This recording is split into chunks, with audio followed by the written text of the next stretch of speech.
ಮಾತುಗಳನ್ನು ನೀವು ಕೇಳಿಸಿಕೊಂಡು ತಪ್ಪುಗಳಿದ್ದರೆ ಮನ್ನಿಸಿ. ಭಾಗ್ಯ ಸಂಪನ್ನರಾದ ಹಾಗೂ ಮಹಾನುಭಾವರಾದ ನಿಮಗೆ ನನ್ನ ನಮಸ್ಕಾರಗಳು. ಪರಮ ವೈಭವದಿಂದ ತಮ್ಮ ಇಷ್ಟ ಮಿತ್ರರಿಂದೊಡಗೂಡಿ ಪುರುಷನ ಕಡೆಯಿಂದ ಆಗಮಿಸಲ್ಪಟ್ಟ ದಿಬ್ಬಣದ ಮುಖ್ಯಸ್ಥರಾದ ಮಹನೀಯರು ಯಾರಯ್ಯ? ಯಾವ ನಾಡು, ಯಾವ ಊರು, ಯಾವ ಮನೆಯವರು? ಹಾಗಾದರೆ ತಮ್ಮ ಪೂರ್ವ ಪದ್ಧತಿಯಂತೆ ವಿಜ್ಞಾಪನೆಯನ್ನ ಸ್ವೀಕರಿಸಿ ಚಂದ್ರರಾಜನೆಂಬ ಪುರುಷನಿಗೆ ಪದ್ಮಾವತಿ ಎಂಬ ಕನ್ನಿಕೆಯನ್ನ ವಧುವರನ್ನಾಗಿ ಮಾಡುವುದೆಂದು ಈ ಮೊದಲು ಮನದತ್ತ ಮಾಡಿ ಆಮೇಲೆ ವಾಗ್ದತ್ತ ಮಾಡೋಣವಾಯಿತು ಅಲ್ಲವೋ? ವಾಗ್ದಾನದ ಮೇರೆಗೆ ನಾವು ಉಭಯ ಸಮಸ್ತರು ಕೂಡಿ ಆಕಾಶದಷ್ಟು ದೊಡ್ಡ ಚಪ್ಪರವನ್ನ ಹಾಕಿ ಭೂಮಿಯಷ್ಟು ದೊಡ್ಡ ಹಸೆಯನ್ನ ಬರೆದು ರತ್ನ ಖಚಿತವಾದ ಮಂಟಪದಡಿಯಲ್ಲಿ ಸಮಸ್ತ ಬಂಧು ಬಾಂಧವರ ಸಮಕ್ಷಮದಲ್ಲಿ ಅಗ್ನಿಸಾಕ್ಷಿಯಾಗಿ ನಮ್ಮ ಕನ್ಯಾ ರತ್ನವನ್ನ ದಾರಿ ಎಳೆದು ಕೊಟ್ಟಿದ್ದೇವೆ ಅಷ್ಟೇ. ಹಾಗಾದರೆ ನಿನ್ನೆ ದಿವಸ ಪುರುಷನನ್ನ ಮನ್ಮಥನಂತೆಯೂ ಕನ್ನಿಕೆಯನ್ನ ರತಿದೇವತೆಯಂತೆಯೂ ಶೃಂಗರಿಸಿದಲ್ಲಾಗಲಿ ರೂಪು ಲಾವಣ್ಯದಲ್ಲಾಗಲಿ ಏನೊಂದು ಕುಂದುಕೊರತೆ ಇಲ್ಲದೆ ಕಾಮ ಚಕ್ರೇಶ್ವರನ್ನ ಹೋಲುವ ಪುರುಷನ ದ್ವಿಯ ಹಸ್ತಗಳಿಗೆ ಚಾರು ಹಸ್ತಗಳನ್ನಾಗಿ ಮಾಡಿದಲ್ಲಾಗಲಿ ಯಾವ ಲೋಪದೋಷಗಳು ಕಂಡಿಲ್ಲವಷ್ಟೇ.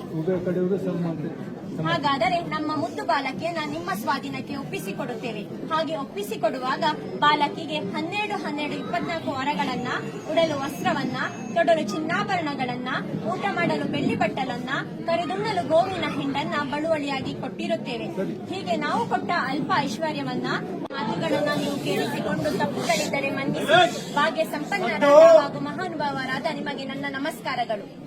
ಪರಮ ವೈಭವದಿಂದ ತಮ್ಮ ಇಷ್ಟ ಮಿತ್ರರಿಂದೊಡಗೂಡಿ ಪುರುಷನ ಕಡೆಯಿಂದ ಆಗಮಿಸಲ್ಪಟ್ಟ ದಿಬ್ಬಣದ ಮುಖ್ಯಸ್ಥರಾದ ಮಹನೀಯರು ಯಾರಯ್ಯ? ಯಾವ ನಾಡು, ಯಾವ ಊರು, ಯಾವ ಮನೆಯವರು? ಹಾಗಾದರೆ ತಮ್ಮ ಪೂರ್ವ ಪದ್ಧತಿಯಂತೆ ವಿಜ್ಞಾಪನೆಯನ್ನ ಸ್ವೀಕರಿಸಿ ಚಂದ್ರರಾಜನೆಂಬ ಪುರುಷನಿಗೆ ಪದ್ಮಾವತಿ ಎಂಬ ಕನ್ನಿಕೆಯನ್ನ ವಧುವರನ್ನಾಗಿ ಮಾಡುವುದೆಂದು ಈ ಮೊದಲು ಮನದತ್ತ ಮಾಡಿ ಆಮೇಲೆ ವಾಗ್ದತ್ತ ಮಾಡೋಣವಾಯಿತು ಅಲ್ಲವೋ? ವಾಗ್ದಾನದ ಮೇರೆಗೆ ನಾವು ಉಭಯ ಸಮಸ್ತರು ಕೂಡಿ ಆಕಾಶದಷ್ಟು ದೊಡ್ಡ ಚಪ್ಪರವನ್ನ ಹಾಕಿ ಭೂಮಿಯಷ್ಟು ದೊಡ್ಡ ಹಸೆಯನ್ನ ಬರೆದು ರತ್ನ ಖಚಿತವಾದ ಮಂಟಪದಡಿಯಲ್ಲಿ ಸಮಸ್ತ ಬಂಧು ಬಾಂಧವರ ಸಮಕ್ಷಮದಲ್ಲಿ ಅಗ್ನಿಸಾಕ್ಷಿಯಾಗಿ ನಮ್ಮ ಕನ್ಯಾ ರತ್ನವನ್ನ ದಾರಿ ಎಳೆದು ಕೊಟ್ಟಿದ್ದೇವೆ ಅಷ್ಟೇ. ಹಾಗಾದರೆ ನಿನ್ನೆ ದಿವಸ ಪುರುಷನನ್ನ ಮನ್ಮಥನಂತೆಯೂ ಕನ್ನಿಕೆಯನ್ನ ರತಿದೇವತೆಯಂತೆಯೂ ಶೃಂಗರಿಸಿದಲ್ಲಾಗಲಿ ರೂಪು ಲಾವಣ್ಯದಲ್ಲಾಗಲಿ ಏನೊಂದು ಕುಂದುಕೊರತೆ ಇಲ್ಲದೆ ಕಾಮ ಚಕ್ರೇಶ್ವರನ್ನ ಹೋಲುವ ಪುರುಷನ ದ್ವಿಯ ಹಸ್ತಗಳಿಗೆ ಚಾರು ಹಸ್ತಗಳನ್ನಾಗಿ ಮಾಡಿದಲ್ಲಾಗಲಿ ಯಾವ ಲೋಪದೋಷಗಳು ಕಂಡಿಲ್ಲವಷ್ಟೇ.